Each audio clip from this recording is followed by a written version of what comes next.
இந்த மண்பானையோட பெருமை தெரியுமாடா உனக்கு? களிமண் பானையில போய் என்ன பெருமை இருக்கு? என்ன பெருமையா? மாமியார் உடைச்சா மண்சட்டி, மருமக உடைச்சா பொன் சட்டிடாது. எந்த கஷ்டம் வந்தாலும் மாறுவாடு கடைக்கு போகாத ஒரே பாத்திரம் இதாண்டா. அந்த காலத்துல மண்சட்டியில சோறாக்கி, மண்சட்டியில குழம்பு வச்சு, மண்சட்டியில தண்ணி குடிச்சு வந்தாண்டா 100 வயசு வரைக்கும் வாழ்ந்திருக்கான். இந்த காலத்துல சில்வர் பிளேட்ல சாப்பிட்டு சில்வர் குடத்துல தண்ணி குடிச்சுவன் சீக்கிரமா சீக்கு வந்து செத்து போயிடுறான். இங்க பார், எவ்வளவு பெரிய கோடீஸ்வரனா இருந்தாலும் சரி, தங்க பஸ்மா சாப்பிட்டாலும் சரி, தங்க தட்டுல சாப்பிட்டாலும் சரி, அவன் செத்த அன்னைக்கு சுடுகாட்டுல கொள்ளி கூட தங்கத்திலாடா உடைக்கிறீங்க, இல்ல வெள்ளியில உடைக்கிறீங்களா? இந்த மண்சட்டியில தாண்டா உடைக்கிறீங்க. அட அறிவு கட்ட.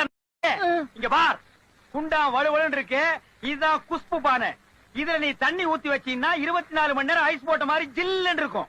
இங்க பாத்தியா, இதுதான் சூப்பர் ஸ்டார் ரஜினி பானை.